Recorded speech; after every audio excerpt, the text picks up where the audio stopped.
Funding for New Mexico in Focus provided by viewers like you. This week on New Mexico in Focus, remembering Bill Richardson. A longtime State House reporter and two former colleagues dig into the accomplishments and controversies of the former governor turned international hostage negotiator. The last couple of years have been a real wake-up call for us in New Mexico and across the world in terms of climate change. And how continued drying conditions have upped the stakes for the director of New Mexico's Interstate Stream Commission. New Mexico in Focus starts now. Thanks for joining us this week. I'm senior producer Lou DeVizio. This fall, voters in Santa Fe will decide whether to slap an extra 3% tax on homes valued over $1 million. In about 30 minutes, I sit down with nonprofit homebuilder Mike Lofton to discuss how the new tax revenue would be used to slow the city's affordable housing crisis.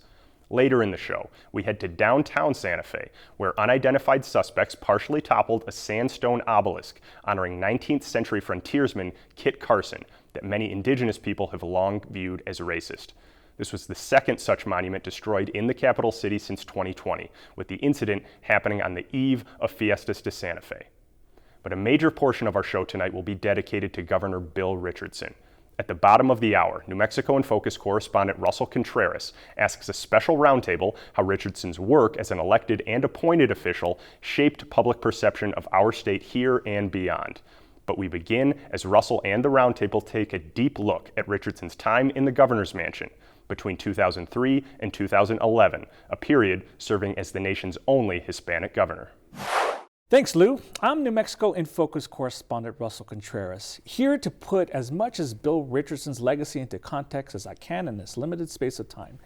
Joining me today at the table is Martha Burke. She's the author and host of the podcast Equal Time with Martha Burke. Across the table is Steve Terrell, retired reporter with the Santa Fe New Mexican. And finally, of course, it's the wonderful Diane Dinish, who served 8 years as lieutenant governor under Bill Richardson. It's great to see you all back. We begin today's show looking back at the life and political career of former New Mexico Governor Bill Richardson, who died in his sleep this past weekend at the age of 75. Richardson left a deep footprint in the politics, not just here in New Mexico, but other places. He spent 14 years representing our state in Congress before becoming a UN ambassador, an energy secretary, and finally 2 terms of governor. It would be impossible to recount every statement praising his life and career, but one that stands out came from New Mexico Congressman Gabe Vasquez, who called Richardson, quote, one of the most powerful Hispanics in politics that this nation has seen. We'll get into his long list of accomplishments and some of the scandals that followed him, but I want to ask all of you, all as New Mexicans looking back at his legacy, how did Richardson stand out as a lawmaker, as a member of the House in the 1990s, and as governor between 2003 and 2011? I'll start with you, Diane. You work with him closely. What do you remember about him as a governor and as a politician trying to make New Mexico a better place? You know, I thought he took a lot of risk of things he wanted to do. He brought hope and optimism through some of his initiatives to New Mexico. He improved the lives of women in New Mexico, but he improved in healthcare. He took some initiatives way before Obamacare to ensure kids on their policies until they were 26. We passed the pregnancy premium assistant program, things that later became part of Obamacare. So he was ahead of his time on some of his initiatives. And for me, the spaceport, nothing says that like the spaceport. He brought such a vision of what it could be in the future and actually what it's going to become over time. It takes a long time for these initiatives. He did promise us we would maybe have a launch in 2 years after we first announced it. It took a little longer than that. But meanwhile, been a wonderful educational opportunity for kids from that part of the state or from kids all over New Mexico and for scientists. So taking those risks, he wanted them to pay off, and he worked hard to get those things done. He knew how to negotiate with the legislature. He knew how to, for instance, take the food tax off with 1 vote margin in the House. He was just he really was very intuitive about not only his own, how to forward his own interest, but what were their interests in doing these big things. You mentioned the spaceport, but he also had the Rail Runner. There was also, his abolishing the death penalty, establishing a foundation for the film industry, and creating the nation's first pay equity initiative. It goes on and on. What do you remember about that, the Rail Runner? And that one's was so groundbreaking at the time. we kind of laugh at it now. Yeah. But we didn't have this. What do you remember about that? Well, what I remember is there were, of course, a lot of negotiations with the railroad companies to try to get it. He always wanted it to go all the way to Las Cruces, and so that people could travel across the state. But what I remember about it was that he had a woman in the State Transportation Department, Rhonda Fott, and I remember there were many negotiations with highway people, and so he didn't have to just get it done in the legislature. He had to get it done through the administrative processes too, and all the right-of-ways and the things that happened. And the film industry, I wanted to say, that had been languishing since 1968 when Dave Cargo was governor. Sure. That was the first film commission. And Bill had been, percolating about that for a long time. And then he hired really good people around him that knew the subject matter. I think that's one of the keys for Bill Richardson was he wasn't afraid of star power or people who knew more than he did. And as one of the deputy UN ambassador, Nancy Solderberg, told me, he knew what he didn't know. Steve, a lot of people have great ideas, previous governors, but it was Richardson's style that was able to get things done. What can you tell us about a style to get stuff like the Rail Runner fixed, and also reforming the Department of Education? His style, well, first of all, his style, a lot of people criticized him for being like a rumpled. He was an everyman in his appearance. Big guy, heavy set, but I think it was a combination of sweet talk and arm twisting. That's he worked behind the scenes. He wasn't afraid to twist arms, but he tried to work with people. He tried to work with Republicans, and successfully often, and so his style it was bipartisan in a lot of ways, but you always knew who he was the boss. So that's what I remember about him, and I think that's why he was successful in so many things. Martha, you were an unofficial cabinet member under Richardson with a fancy title, Senior Policy Advisor for Women's Issues. He was a kind of a nest of paradoxes. He was pro-business, he was pro-choice Catholic who cut taxes, he believed in public works. How do you navigate these contradictions when pushing these issues that you thought deserved attention? And you have to remember, he was also a Clinton cabinet member who came from that ethos, and we had some criticism on how he viewed women. How did you negotiate that? Well, it was, shall we say, a very formal relationship I had with him. We were colleagues, we worked together. Well, I was first hired by him for the campaign, the presidential campaign, which, as we know, did not last very long. But we went to New Hampshire and Iowa. And he wanted, because I had just come from Washington, and I had a lot of national press experience.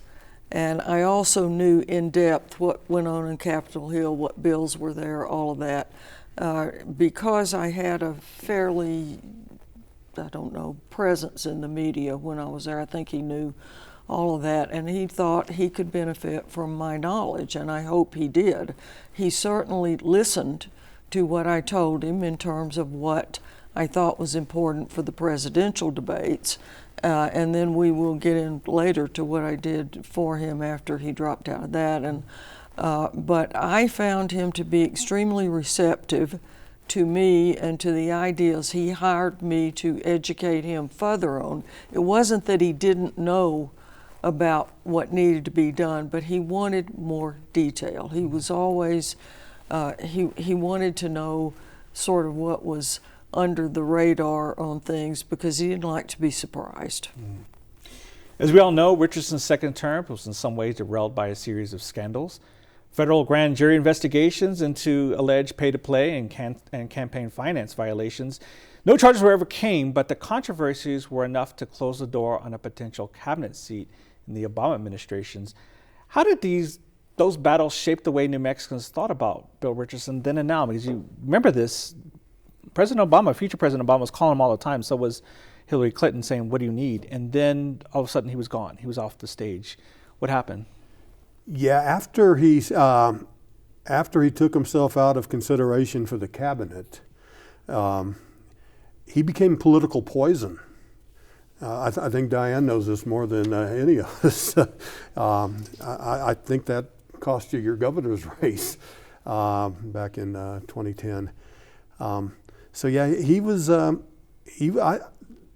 I would almost call that his exile period. He still, after he left the governor's office, he started the Richardson Center for what's the formal name but it's basically helping hostages internationally, and he kept that up. But yeah, nobody was asking for Richardson's endorsement or anything when they're running for office. After these scandals, especially after the cabinet position went kaplooey. Lieutenant Governor, I always thought that you were running for this seat. You were trying to follow Governor Richardson, advocating for some of the policies. But did you feel that when Susana Martinez was running against you, she kept throwing his name? She seldom said your name, because then she would have to debate the issues, which polls show they backed you. Do you feel that hurt you in your race? And could he have done anything to help you? Well, we had many conversations during my race, and his advice to me was to stay away from him, because he was a political realist, and he knew that associating myself. But I tried not to run away from things that I thought were successful things we did during the campaign. But he was a very good advisor to me during that time, and was very careful not to promote me, because that would be used against me. So, at the end of the day, we had a lot of fun and some sad moments when he pulled his name out. I was in Washington when that happened, and he called me I was shopping for some shoes to go to a conference with Democratic governors, and he said it's a bad day for me, and I think he felt really bad about that. But I do think that when you ask the question about how did it form people's opinion, in the short term, I think that it affected him very negatively. In the long term, I think Bill Richardson will have a huge legacy of impact on New Mexico, and how he really affected people's lives and changed some people's lives. Martha, with all the ups and downs, briefly, what's the balance in Richard's legacy? How do we look at it now? Well, of course, I look at it through a gender lens, and he did a really progressive work in terms of pay equity for women. He didn't mind taking advice. If he didn't know something, as I said, he would ask, and he wanted to understand it in depth. But then he would he knew the professionals knew what they were doing for the most part. He would stay hands off, but he always wanted to be in the loop. And I think that was one of his strengths. He knew where to go for the stuff that he needed to know more about. And he wasn't ashamed to say, I need to know more about this so I can be more effective in getting it done. Thanks to our special panel for this discussion. We'll be back again in about 30 minutes to discuss how Richardson shaped perceptions of New Mexico on the national and international stages. The broader business community realizes if we don't have housing our workforce can afford, they're struggling just to keep their doors open. Healthcare has all these vacancies, private businesses have all these vacancies. There's the restaurants that are closing down 2 to 3 days a week because they can't get enough of a workforce. I think people realize now we really have to make it possible for the workforce to live there, or it's going to affect everybody negatively. I think there's a recognition we really need to do something, and we need to do it now.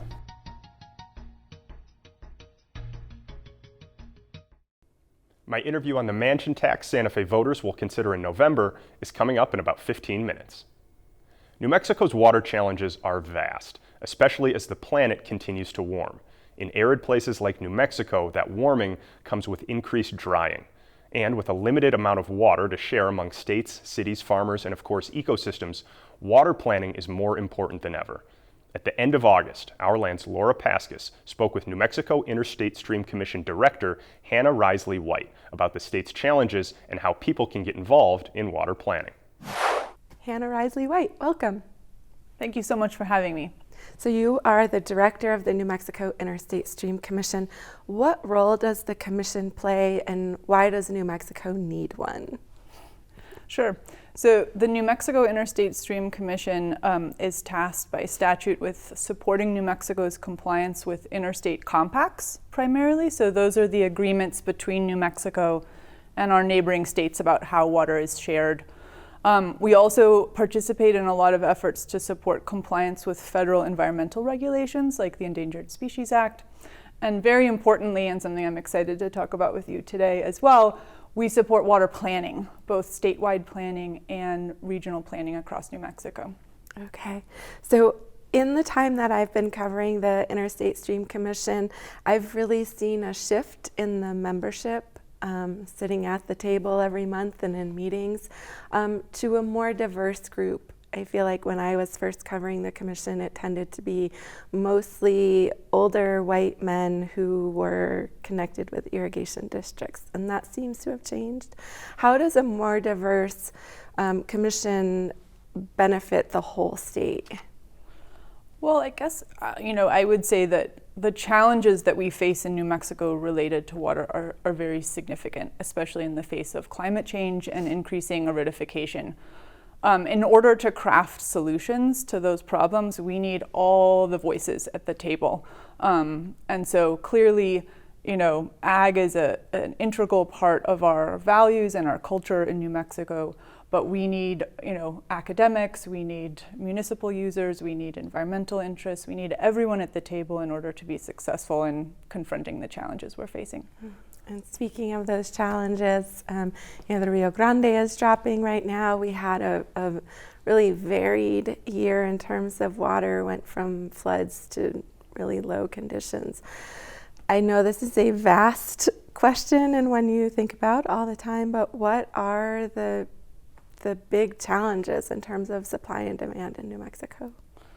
I think the last couple of years have been a real wake-up call for us in New Mexico and across the world in terms of climate change. We saw unprecedented forest fires last year. This year we had a really wet winter and spring, and now, as you just said, our rivers are drying. And so, we worked very closely with the New Mexico Bureau of Geology and Mineral Resources a couple years ago to compile all of the latest science around climate change impacts to New Mexico. That report can be found online. And the big takeaway from that is we're looking at, potentially a 25% decrease in stream flow and recharge to our aquifers by 2070. That means it is more critical than ever for us to work together to get ahead of those challenges rather than land in conflict and costly litigation, but figure out what that increasing scarcity means to all New Mexicans. Water touches everything we do in New Mexico. And so it's both a scary moment, but it's also a real opportunity. We have a governor who fully supports climate and science-based policy. We have a legislature with real commitment and motivation to solve and fund solutions. And then we have the Water Policy and Infrastructure Task Force, which the state engineer convened last year. They produced a very comprehensive set of recommendations related to water. And we have unprecedented state and federal funding. So it feels like this magic moment that we may be able to seize upon to really lay a path for New Mexico to confront those challenges. And in terms of water planning, can you talk a little bit about what water planning the state is undertaking right now, and how it's different from, is it different from efforts in the past? Yeah, absolutely. And I think given what I just said a minute ago, this isn't something just for decision makers to participate in. This is a moment for everyone who drinks water in New Mexico to come to the table to support crafting these solutions. And I'm particularly excited today to talk to you about the Water Security Planning Act, which was passed unanimously in this legislative session.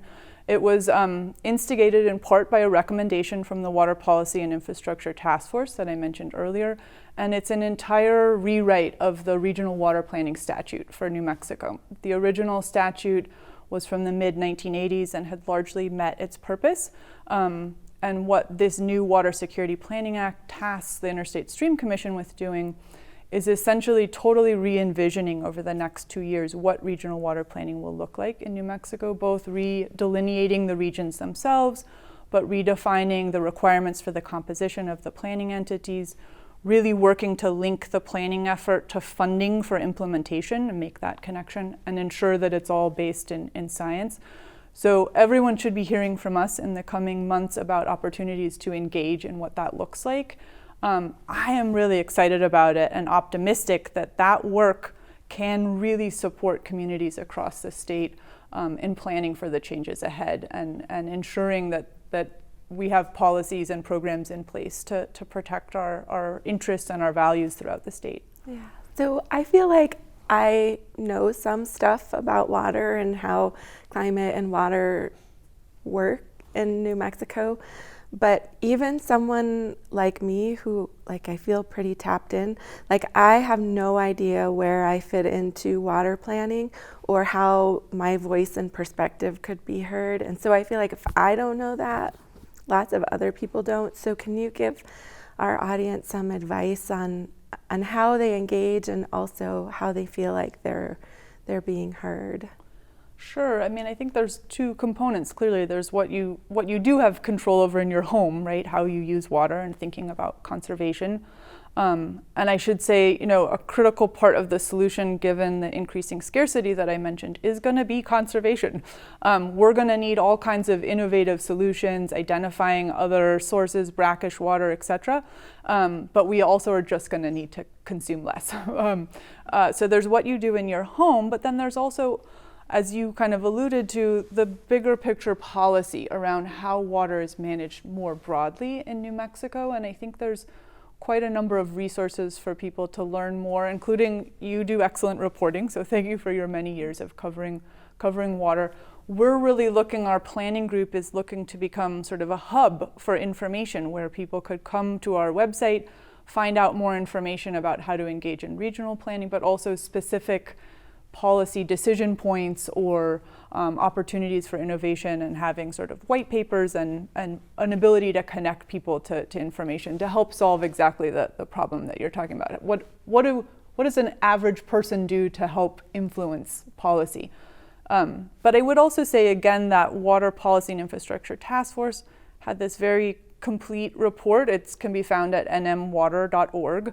It includes 17 recommendations with a total of 106 strategies. It's way more than could happen immediately, but there's lots that people could work to advance in those recommendations, and we're looking at it as something that will be phased over the next 2 or 3 years or more to get those policies in place, and certainly looking for support on those as well. Mm-hmm. So you mentioned the various obligations that the Interstate Stream Commission has. I wanted to talk just a little bit about rivers and rivers that go through multiple states. I think oftentimes I hear it a lot in feedback on my reporting. People see the Rio Grande dropping, or they see water going past Albuquerque, and they say, we need to stop giving water to Texas. Why can't we stop giving water to Texas? Well, I mean, we also get a lot of that water from Colorado. So, Colorado could say, well, let's not send any water down to New Mexico. I think given increasing scarcity, those agreements between states become even more important, and our compliance with them is just being a good neighbor, right? And so I think that even though it's hard often for people to understand, we are part of a broader system, both in terms of surface water and shared aquifers, right, that need to be managed collectively and thoughtfully with all of our partners across our state boundaries. And then in terms of, the Interstate Stream Commission has obligations for the state for, interstate compacts. What about obligations to rivers themselves and the ecosystems they support?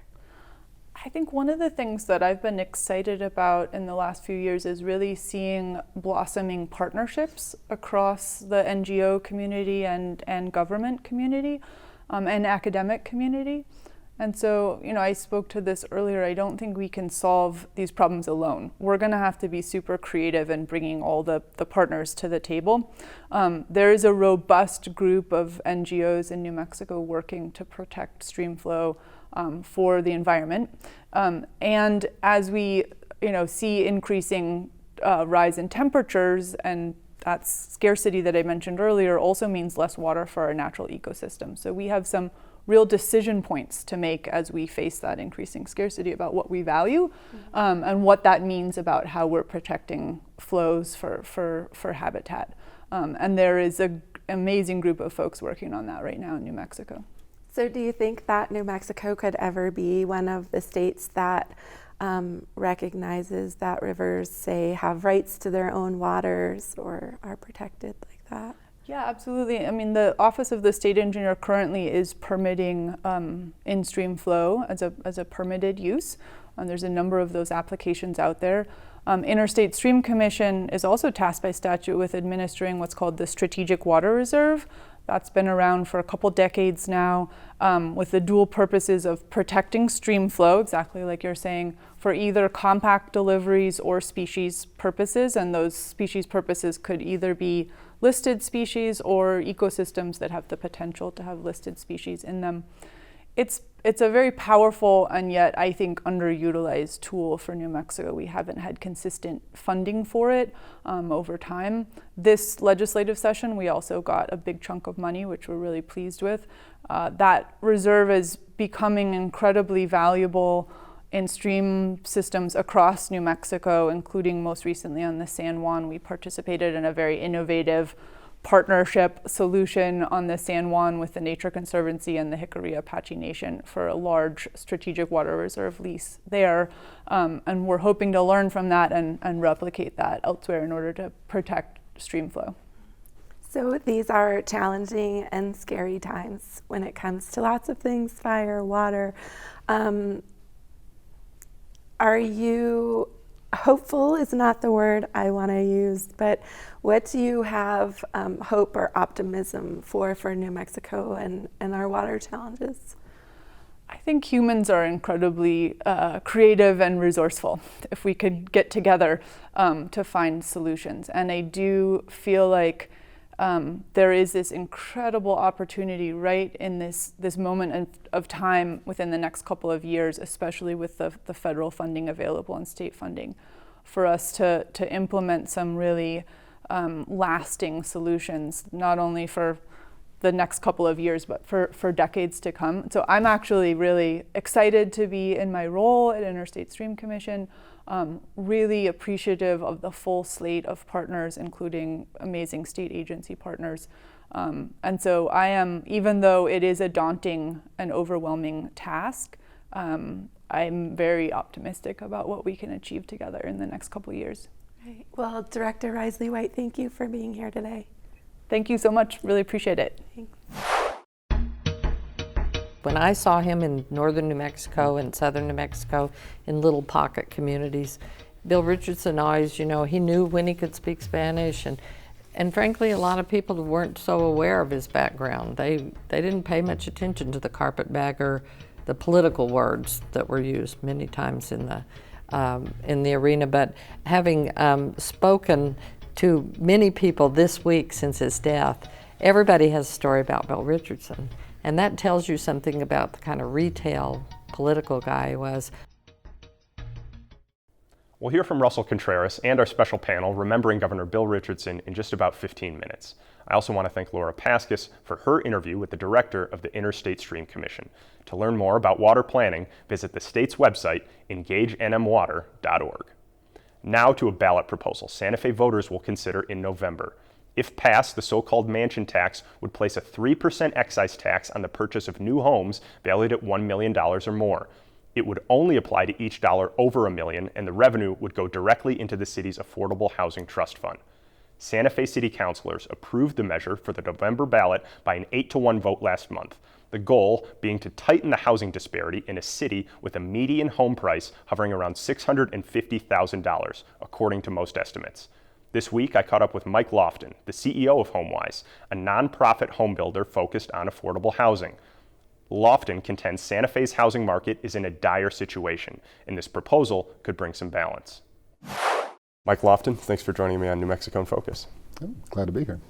Now, we'll get into that ballot measure on the table for Santa Fe voters in just a second, but I want to start with the broader housing situation in the capital city right now. How would you describe the housing market there? Well, I've been working on housing issues in Santa Fe for 31 years now. It's the worst I've ever seen it. It's like the median price is over, $660, I think now. Okay. We haven't seen that before. There's very few new homes being built that are entry-level homes that a first-time home buyer can afford. So yeah, it's gotten tough. What conditions have allowed the city to reach that point? Well, I think Santa Fe's always had a lot of pressure on its housing market because it's a very, people love Santa Fe. And so lots of people who are buying $1 million homes generally didn't make their money here.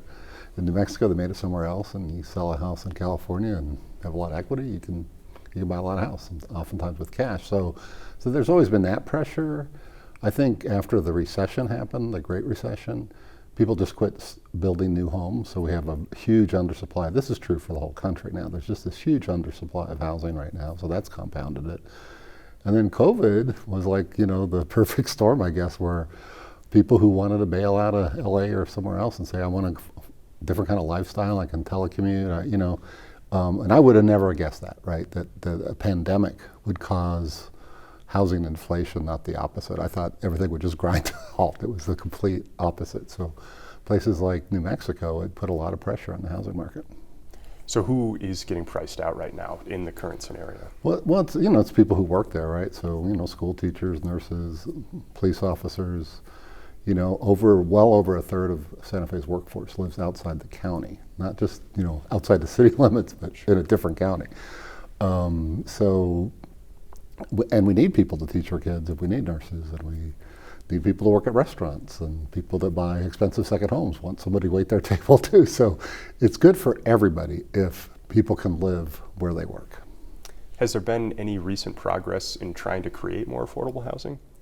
There has, and there's been, and the city has actually done a lot of good things, right? I mean, they have this Affordable Housing Trust Fund, which was, I think, the first in the state to dedicate local money for affordable housing, so that was a big deal.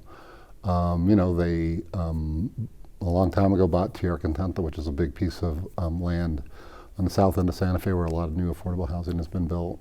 So they've been pretty, they prioritize other federal money for affordable housing. So, they're doing a lot. It's just not enough to deal with the problem that we have.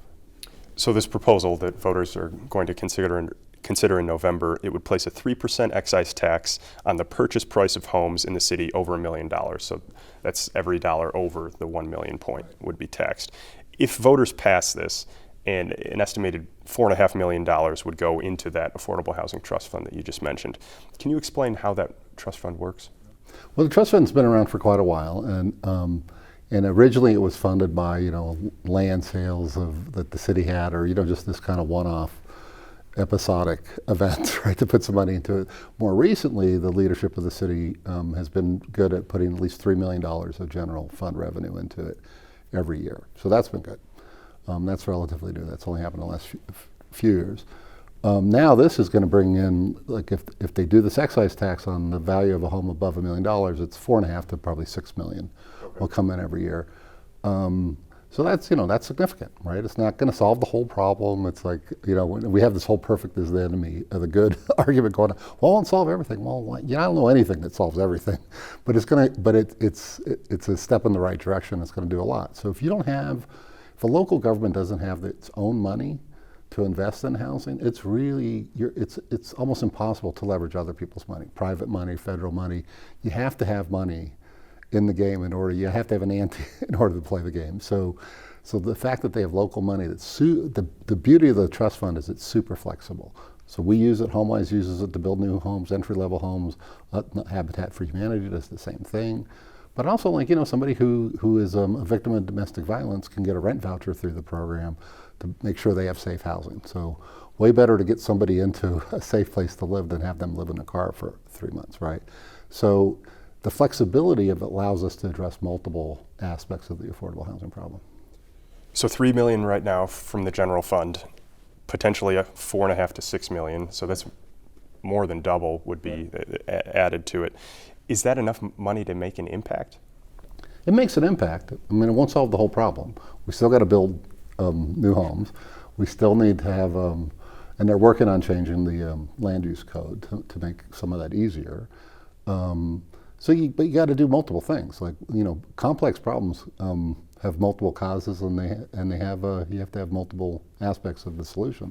So I think it'll be a big deal to have that kind of money, you know, available. Now, in 2009, Santa Fe voters rejected a similar measure. It would have applied to homes above $750,000, and it would have applied a tax rate of 1% instead of the 3% that we're seeing right now. That did not pass. What's different now? Do you think it has a better shot?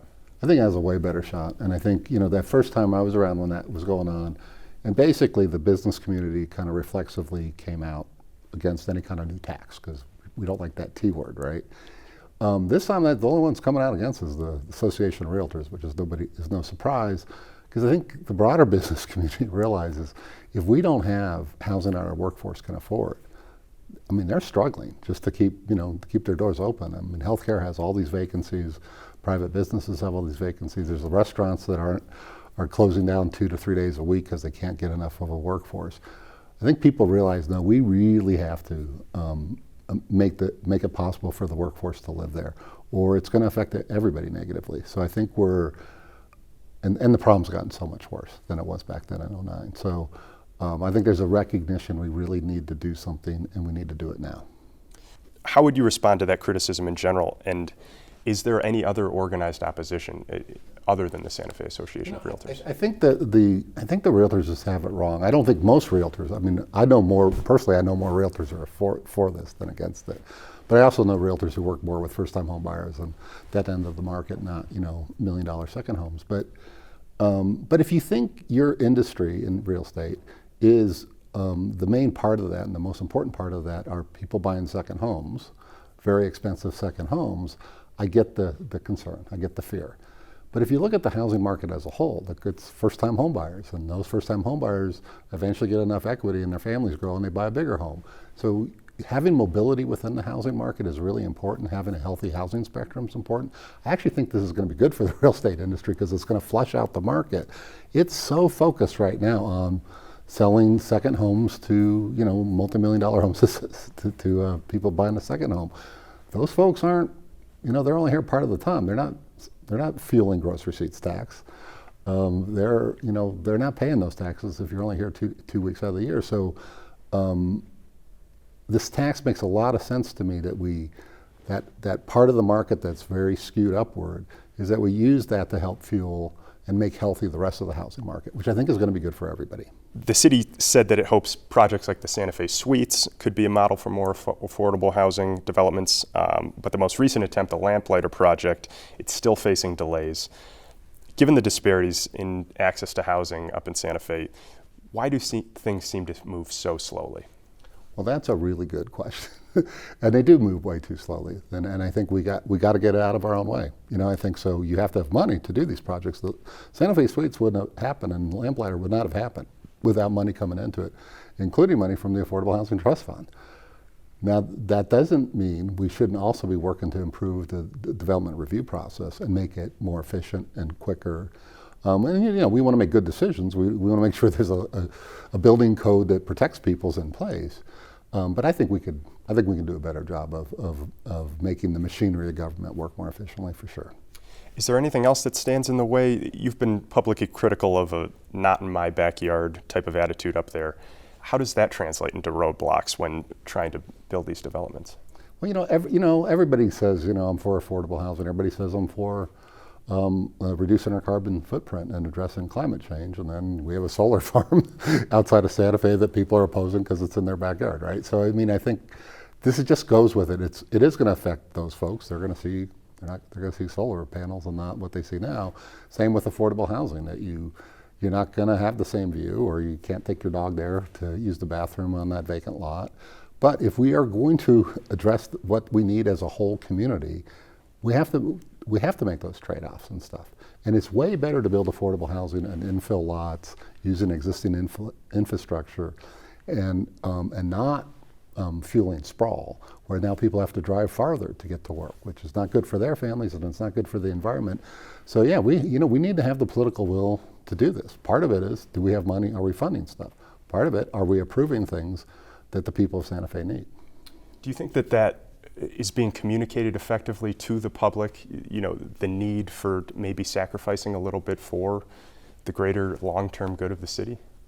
I think the problem is that a lot of political debate and a lot of public discourse is just this pro and con. It's kind of this knee-jerk reaction to stuff, as opposed to sitting down and say, okay, well, what kind of community do we really want to live in? What do we want our future to be? And so at Homelands, we have this whole livability series where we're bringing people from speakers into Santa Fe to talk. Let's talk about the big picture. So we're having one on water. We're doing one on parking, and there's just this story that a third of downtown Albuquerque's landmass is dedicated to parking. It's like, is that really what we want, or would we like a more walkable downtown? Would we like to be able to work downtown and walk to lunch and go for a drink after work? And like, when people go on vacation, they go to European cities to have that experience. Why don't we do that here? Why don't we do some of the stuff that we love? But I think people are afraid of change, right? And then because there might be some kind of loss there. Oftentimes, once that change happens, people embrace it. It's like, what was I thinking? It's great to be able to walk down the street and get a cup of coffee, whereas one that was proposed is like, oh, that's only going to increase traffic. It's always some kind of loss. And we know this. Psychologists study this, right? I mean, we fear loss way more than we relish gain. And we need to, as a community, there's a huge gain from having your workforce be able to live in the community. When there's an emergency, the SWAT team police officer doesn't have to commute 60 minutes from Albuquerque to Santa Fe. It's a good thing to have them in our neighborhood. So let's do it. Now, essentially, this proposal that's on the table, these are my words, but it's the tax the rich philosophy in general. But whatever the dollar amounts, could something like this translate to another city in New Mexico, say Albuquerque? I think so, because I think the thing is, what you're looking at is, housing is part of a marketplace, right? And so what you have in Santa Fe is this very skewed upward market, and people at the entry level of that market are being left out. So, there's been an argument, why don't we just, raise the property taxes on everyone? Well, then now you're raising the housing cost, the property tax part of the housing cost, of the people who can least afford it. It makes sense to tax the second home, the more expensive home, to equalize that out. So I think it just makes a lot of sense to do that. Now, Albuquerque might be different, what that solution is. And I don't know that high-end of the market in Albuquerque. But it's certainly worth looking at, and we should, in Santa Fe, it's a very appropriate, measured solution. But we should, but it's not going to be the only kind of solution. We need to be looking at different solutions in different places. Overall, in Santa Fe, is money enough to solve the larger problem of the housing disparities there? Are there other factors that make Santa Fe unaffordable for people? No, money's not enough. I mean, you have to have money. That's part of the equation. But you also have to have new supply of housing. So just having money for down payment assistance, if you're not building some new homes, isn't going to solve the problem. So we need to do both, because if you're trying to help somebody get into a home, it's can they afford it and can they access it, right? If people don't have any access to down payment because the rents are so high they can't save it, we got to close that gap too. So you got to do multiple things. I think the biggest thing Santa Fe needs to do, it's made a lot of progress on developing new rental housing. Where we're falling behind, if you look at a graph, I mean, the number of rental permits is going up quite a bit. The number of permits for ownership housing has been going down over the last several years. So we got to shift that dynamic. But it's doable, and I think it's You know, it's not like this is a solvable problem, but you need the political will to solve it. Mike Lofton, thanks for joining me here on New Mexico in Focus. Great, thank you. Thanks again to Lou and HomeWise CEO Mike Lofton for the interview. Now we return to the roundtable for one last conversation about Bill Richardson. Looking broadly past his work as governor, Richardson went from being derided in the 1980s as a carpetbagger with roots in Mexico and California to becoming the face of politics in New Mexico. Here he's a fluent Spanish speaker, a high-profile Hispanic politician at a time when there weren't nearly as many as there are now. But how did Richardson's time in the national spotlight, whether as governor or United Nations ambassador or energy secretary, shape the way people outside of our state think of New Mexico? I'll start with you, Diane. You talked about seeing him grumpled when he was running for office as a congressman in the 1980s there in northern New Mexico, to becoming somebody on the national stage. And it was relatively unique because he was not from here.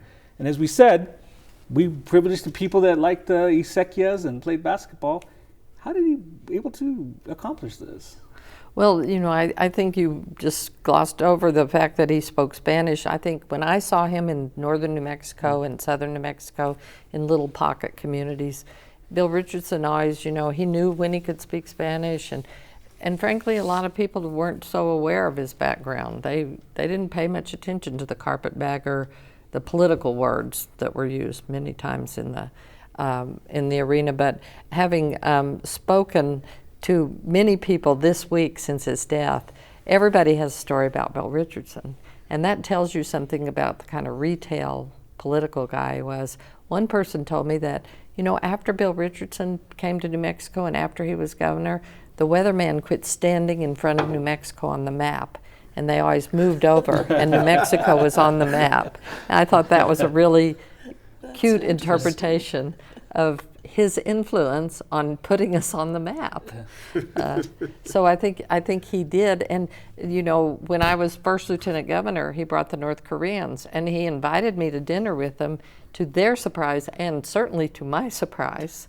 And you know, he had a really broad open door, and he would bring not just expert policy people around him, but you know, the fourth floor just really lit up a lot with movie stars like Shirley MacLaine and Gene Hackman and Sean Penn and all these people that came up. And Sean Penn and Redford had different agendas, the environment, world peace, but you know, he never shut any policy discussions out, even if they weren't locally based.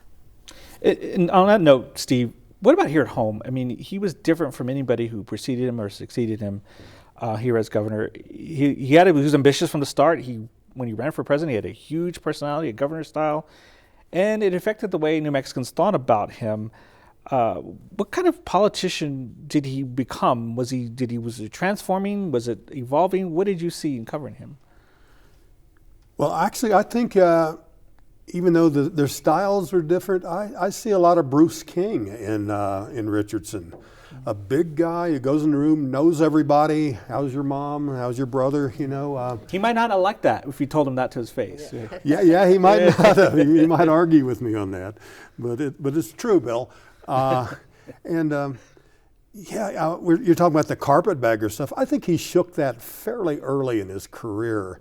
He had so many town halls throughout northern New Mexico when he was in Congress. And I covered a few of those. I didn't really cover Congress a lot back then, but every one time I went, he knew people, and not just the bigwigs, not just the political leaders. He knew farmers and ranchers and workers. He seemed to take a personal interest in them, and he listened to them, and I think that's how he came off. He was a transformational politician. He got a lot of stuff done that no one would dream of. And we talk about the rail runner and the spaceport. Those are big accomplishments. But I think even bigger was the film industry, like we discussed a little bit earlier. I think that had more lasting impact than the spaceport or any of them. And Martha, how was he viewed nationally? I beg your pardon? How was he viewed nationally? Well, he was viewed positively for the most part. He had his detractors, of course, and politics then, it's hard to imagine because they're so bitter now, but people were still polite to one another for the most part. And so even if they didn't agree with him, they respected what he could do and had done, and his potential, I think, as well. So I think in that department, he was pretty solidly entrenched with not only the constituents, but with the colleagues. He'd been in Congress, obviously. He had all of those contacts, and I think he was still very well regarded. And yet there were also plenty of contradictions to Bill Richardson. He was a champion for women's issues. We talked about the pay equity thing that he was able to get through. Yet his name turned up in connection with Jeffrey Epstein. He sprung journalists out of foreign prisons, and yet he could be elusive and thorny with the local press. How do we negotiate that? Carefully. But I think most of the members of the press knew his ups and downs, would you say, or quirks, how to sort of relate to him. That was true in my role as well. It was strictly professional. We were not colleagues outside of the work. We were not personal friends, although we were always cordial. And I think you just had to realize the depth he had and the different kinds of ways you might have to interact with him depending on the subject, depending on the time. He was very time sensitive. He wanted you to get to the point. And it just took a little bit of thinking carefully before you ever got with him. What is your goal here? How can you accomplish it? Knowing his depth of knowledge, which was considerable on many things, and knowing his personal style. And still pay equity. You still think that's a great accomplishment?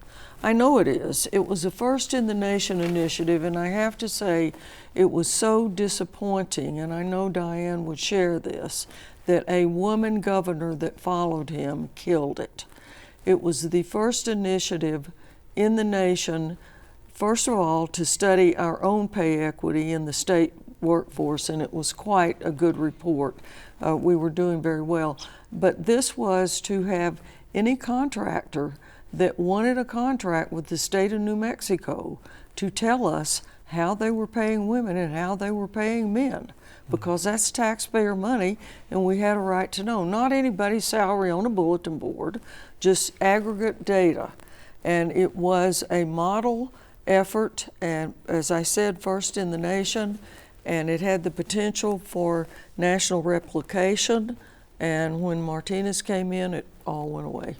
And Diane, he helped negotiate the release of Americans held in captive in places like North Korea, Sudan, Iraq, Cuba, and just last year he played a part in bringing U.S. Women's basketball player Brittany Griner back from detention in Moscow. He liked the term freelance negotiator, and he had some real successes in spots where the government had failed. How did his personality lend itself to that work? And where does his death leave the void in this corner of international relations? We don't have a governor who have these skills like that. What do we lose? Well, I think what we lost was somebody who had the true interest of the families. A lot of times, and I think that's where Bill became a rogue or a freelance negotiator, was he wanted to help those families be reunited. That was his strength. The Pentagon, other negotiators, they have other interests at heart, how the president looks, those kind of things. I'll tell you a cute story. I saw him at something when the Brittany Griner first happened, and I said, "Are you going to get Brittany Griner out?" And he said, "Well, I've got a little competition for that." And I said, "Who would that be?" And he said, "Joe Biden." And he said, "You know, he wants the credit." And I said, "I'm going to tell you the lesson I learned under you. He's the president. You do the work, he gets the credit. That's how it goes." And we laughed about that. And he said, "Is that true?" And I said, "That's right." I said, "You'll get your share of the credit, Governor. Just do the best you can to bring her home." Oh. Let's go around the table one more time. If Richardson were sitting here, Steve, right now, what would he say he was most proud of during his time in public office, if you could get him to be honest? Well, I think he'd probably have about 35 items that he would list. And get mad if he didn't have the time to mention them all, right? Yeah, and so I think I think he just lists all the things we've talked about, and probably more than we hadn't thought of. Martha, what do you think he would be proud of? I think he'd be proud of the gender parity in his administration.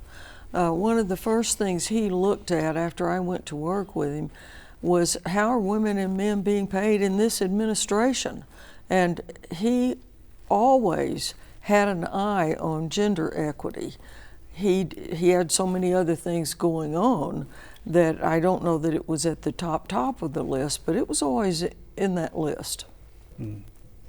Diane, there were many things. Reforming Department of Ed? The Department of Ed, but I think one of the things that I have to mention is when I became Lieutenant Governor and I wanted to work on early childhood, he gave me the resources and the staff and the expertise around me to make sure that we could do everything possible for kids 0 to 5. And even after he kept pushing me to say, you should get more credit for that, you should get more credit for that. And I said, Governor, I never could have done it without you. So I want to say not just pay equity, but hiring women and supporting them and helping them be successful would be one of his accomplishments. I happen to think the film industry is probably, when he talks about his policy initiatives, I think it created so many jobs, it's had so much longevity. I think he would really focus on that as being something he did for New Mexico to diversify our economy. You know, when he released his memoir, he told me, I asked him, did he have any regrets? And he told me, yes, I do. I should have told my father I loved him. And he said, I never had that chance. I would like to second what you said about being given the resources to do what needed to be done. You didn't have to go beg. You didn't have to say, I need more money, I need more staff. He would say, what do you need? No. At the end of in the second administration, over 50% of the cabinet secretaries were women in Bill Richardson's administration, and they all knew what they were doing, and he didn't treat them any differently than he did the men. If they messed up, as we know from the current governor, he said, you're out of here, you know. So he was an equal opportunity employer. Well, thanks again to Diane Denich, former Lieutenant Governor, Martha Burke, author and podcast host, and Steve Terrell, the legendary reporter at the Santa Fe New Mexican, now retired. Thank you all. Thank you to Russell Contreras and our special panel today as we remember Governor Bill Richardson. We have links to several obituaries posted across our social media platforms and under each panel segment on the New Mexico in Focus YouTube page. Now, we end the show tonight with some video from Santa Fe, where federal officials are looking into the destruction of the Kit Carson obelisk. The monument to Christopher Kit Carson has been covered by a plywood barrier since 2020, when protesters took down another colonial monument in the city. But last week, someone toppled part of the Carson obelisk anyway. Police say they found a cable next to a white truck that pulled the obelisk down the night of Thursday, August 31st. Whoever was inside ran off, leaving behind the vehicle after another person blocked the truck from escaping. No charges have been filed. Kit Carson was a 19th century frontiersman and a U.S. soldier who played a leading role in the death of hundreds of Native Americans. The incident happened on the eve of Fiestas de Santa Fe, which has inflamed plenty of racial tensions itself in recent years. Thanks to the Santa Fe reporters Alex DeVore for that video from the scene. We'll keep an eye on this story as it develops. Thanks again for watching. We'll see you next week.